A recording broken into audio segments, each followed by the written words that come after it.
জনাব মালেক, ওকে বিক্রি করবেন না। আমার নিজেরও তাকে বিক্রি করার ইচ্ছে নেই, কিন্তু দেখছো তো সে নিজেই বিক্রি হতে ইচ্ছুক। ওকে, আমাদের খরিদ করতেই হবে।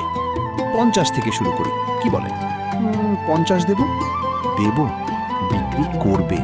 তার মূল্য এর চাইতে অনেক বেশি জনাব। সেনাবাহিনীর প্রধান তিনি, মিশরের সম্ভ্রান্তদের একজন তিনি। 3000 দেবন প্রস্তাব রেখেছেন জনাবে পুতিফারের, 3000 দেবন প্রস্তাব রেখেছেন। কার এত ক্ষমতা আছে যে জনাব পুতিফারের সাথে প্রতিযোগিতায় নামে? আপনাকে মোবারকবাদ। এখন থেকে এই গোলামের মালিক আপনি। আপনাকে এই নিশ্চয়তা দিচ্ছি যে একজন পরিপূর্ণ শিক্ষিত এবং আদব কায়দা জানা একজন গোলাম কিনেছেন। অনেক সৌভাগ্য এবং বরকতময় গোলাম। আমাকে জরুরি তলব করার কারণ জানতে পারি কি? এই হাদিয়া তোমার পছন্দ হয়েছে? এ কি পূর্বে কখনো দেখেছি বলে তো মনে হচ্ছে না।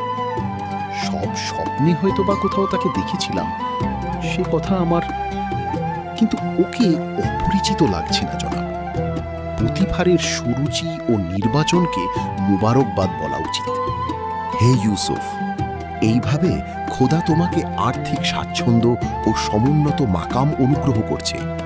তোমাকে কূপের থেকে ইজ্জতের শৃঙ্গে এবং উচ্চতর জায়গায় পৌঁছাবেন, এবং তোমাকে খওয়াবের ব্যাখ্যা বিশ্লেষণ শিক্ষা দিয়েছেন, যেন এসব স্বপ্নের ব্যাখ্যাকারীদের ভাষার ইলমের চাইতে অধিকতর জ্ঞাত, এবং সব রকম ওস্তাদির কসরত তুমি পারো। শুকরিয়া জ্ঞাপন করছি হে পরওয়ারদিগার, শুকরিয়া জ্ঞাপন করছি আপনাকে।